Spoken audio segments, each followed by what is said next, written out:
Trump का target Iran के Hormuz strait और यूरेनियम पर कब्जा है। इजराइल का टारगेट ईरान के प्रॉक्सी ग्रुप का संपूर्ण सर्वनाश है। मगर सऊदी अरब के क्राउन प्रिंस मोहम्मद बिन सलमान को ईरान में तख्ता पलट से कम कुछ भी मंजूर नहीं है। सऊदी अरब के क्राउन प्रिंस पर युद्ध भड़काने के आरोप लगते ही ईरान ने बारूदी बदला लिया था। मगर अब प्रिंस सलमान के असली मंसूबे का पर्दाफाश हुआ है। वो ट्रंप और नेतन्याहू से ज्यादा घातक ऑपरेशन ईरान में चलाने का प्लान बना रहे हैं।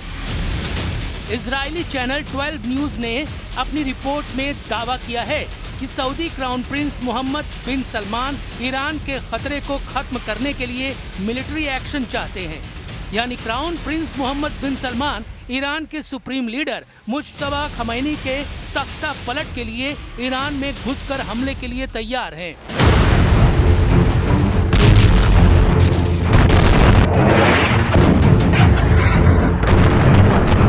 ईरान के अंदर ग्राउंड ऑपरेशन के सारे जोखिम को जानते हुए भी क्राउन प्रिंस इसकी सख्त जरूरत मान रहे हैं। लेकिन ट्रंप फिलहाल ईरान में घुसकर हमले के लिए तैयार नहीं। इजराइल ने भी मिलिट्री ऑपरेशन से दूरी बना रखी है। चौंकाने वाली बात यह है कि इजराइल के न्यूज चैनल N12 के दावे पर सऊदी अरब शाही परिवार अब तक साइलेंट है, लेकिन ईरान शांत नहीं। ईरान सभी फ्रंट पर बराबर एक्टिव है। जूनियर खमेनी ने ट्रंप को धमकी दी है कि पीस डील फाइनल नहीं हुई तो युद्ध का दूसरा राउंड पहले से कहीं ज्यादा विनाशकारी साबित होगा। पोर्ट का बदला पोर्ट, ऑयल टैंकर का बदला ऑयल टैंकर, बारूदी सुरंग का बदला जंगी बेड़ा। ईरान का लाउड एंड क्लियर मैसेज है। ट्रंप ने अगर ईरान के बंदरगाह पर बम फोड़ा तो ईरान खाड़ी देशों के बंदरगाहों को राख कर डालेगा। ट्रंप ने अगर ईरान के तेल के जहाज जलाए तो ईरान ऑयल रूट से गुजरने वाले दुश्मनों के जहाज मिसाइल से उड़ाएगा।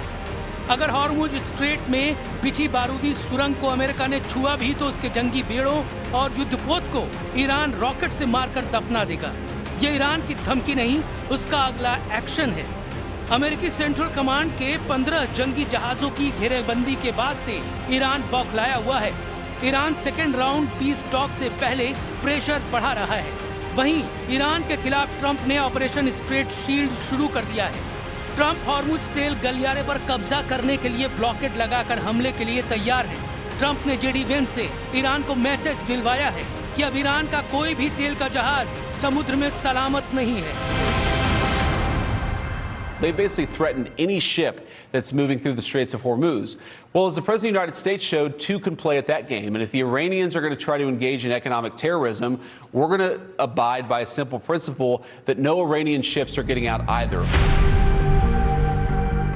ट्रंप ने हॉर्मुज स्ट्रेट को अपनी साख से जोड़ लिया है। उन्होंने ईरान के जहाजों की आवाजाही रोकने के लिए हॉर्मुज स्ट्रेट के करीब 16 से ज्यादा युद्धपोत, 2 वर्जीनिया क्लास परमाणु पनडुब्बियां, 11 गाइडेड मिसाइल डिस्ट्रॉयर्स, 150 से ज्यादा लड़ाकू और निगरानी विमान, 8000 से ज्यादा नौसैनिक तैनात कर रखे हैं। ईरान भी ट्रंप को झटका देने के लिए तेल गलियारे पर जबरदस्त सैन्य तैनाती कर चुका है। हॉर्मुज स्ट्रेट पर कब्जा बरकरार रखने के लिए ईरान ने 1000 से ज्यादा फास्ट अटैक क्राफ्ट बोगहमेर और जुल्फाकार क्लास तैनात कर ली है।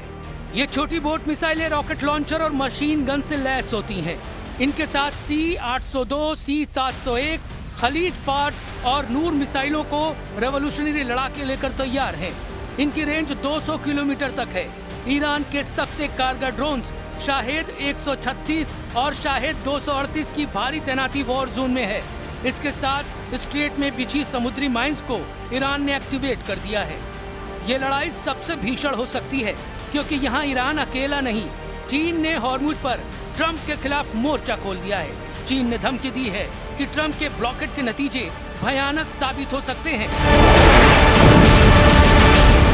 在相关方业已达成临时停火安排的情况下，美方加码军事部署，采取定向封锁行动，只会激化矛盾，加剧局势紧张，破坏本就脆弱的停火局面，并进一步冲击海峡通行安全。 चीन के इरादे बहुत खतरनाक दिख रहे हैं क्योंकि अमेरिका को धमकी देने के साथ चीन ने रीच स्टारी जहाज को हॉर्मुज से निकालकर ट्रंप को भड़काने वाला कांड कर दिया है। पहले फुल स्टार नाम से कारोबार करने वाली रिच स्टारी जहाज पर अमेरिका ने बैन लगा रखा है। ट्रंप के ब्लॉकेड लगाने के बाद ये जहाज दूसरी कोशिश में हॉर्मुज को पार कर पाया है। इससे पहले 13 अप्रैल को रिची स्टारी को अमेरिकी जंगी जहाजों के खतरे की वजह से वापस लौटना पड़ा था। अमेरिका ईरान महायुद्ध पार्ट 2 से पहले चीन ईरान की ताकत बढ़ाने में जुटा है। खबर है कि जल्द चीन ईरान को नए एयर डिफेंस सिस्टम भेजने वाला है। ये man made air defence system कंधे पर रखकर चलाए जाने वाले एंटी एयरक्राफ्ट मिसाइल सिस्टम हैं, जिन्हें मैन पैड्स के नाम से जाना जाता है। ये सतह से हवा में मार करने वाली मिसाइलें हैं, जिन्हें 1 या 2 सैनिकों द्वारा आसानी से ले जाया और ऑपरेट किया जा सकता है। इन्हें कम ऊंचाई पर उड़ने वाले लड़ाकू विमानों के लिए बड़ा खतरा माना जाता है, क्योंकि मैन पैड्स आसमान में उड़ते फाइटर जेट को पल भर में गिरा सकते हैं। सूत्रों का दावा है कि चीन ये हथियार ईरान को सीधे नहीं बल्कि तीसरे देशों के रास्ते भेज सकता है, क्योंकि ट्रंप ने ईरान को हथियार सप्लाई करने वालों को तबाह कर डालने की धमकी दे रखी है।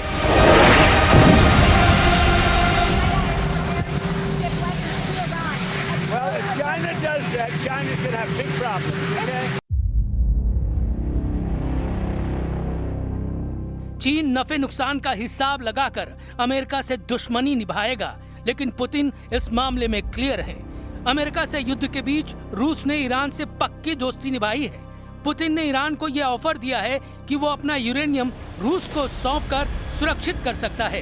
क्रेमलिन की ओर से ये आधिकारिक प्रस्ताव आया है, जिसमें कहा गया कि रूस ईरान के पास मौजूद सारा एनरिच्ड यूरेनियम अपने पास रखने को तैयार है।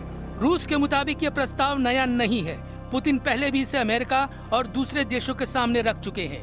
रूस का कहना है कि ये ऑफर आज भी मेज पर है, बस इस पर अमल होना बाकी है। रूस का तर्क है कि उसके प्रस्ताव से ईरान पर परमाणु हमले का खतरा टल जाएगा, साथ ही ट्रंप के मैक्सिमम प्रेशर अभियान की हवा भी निकल जाएगी। पुतिन ऐसे डेडलॉक को खत्म करना चाहते हैं, जिससे ट्रंप को ईरान पर हमले की वजह ही नहीं मिलेगी। हालांकि ट्रंप ईरान के यूरेनियम को इतनी आसानी से हाथ से जाने देने के लिए तैयार नहीं। उनकी नजर ईरान के 400 किलोग्राम संवर्धित यूरेनियम पर है, जिससे करीब 9 एटम बम बन सकते हैं। किस ग्रेड तक यूरेनियम संवर्धन से परमाणु हथियार बनता है, इसे भी जान लीजिए। यूरेनियम का 3 से 5% एनरिचमेंट बिजली बनाने के लिए किया जाता है। 20% तक यूरेनियम एनरिचमेंट रिसर्च और स्पेशल यूज के लिए होता है। यूरेनियम को 90% तक संवर्धित करके परमाणु हथियार बनाया जाता है। पुतिन ने ईरान के एटमी प्रोग्राम का कवच तैयार कर लिया है। चीन ने अमेरिका को हॉर्मुज में फंसा दिया है। ईरान के पास पीस डील के सेकेंड राउंड में दबदबा कायम करने का अच्छा मौका है। मतलब सीज फायर 14 दिन से आगे बढ़े या नहीं, ईरान ट्रंप की टेंशन हाई रखने का इंतजाम कर चुका है।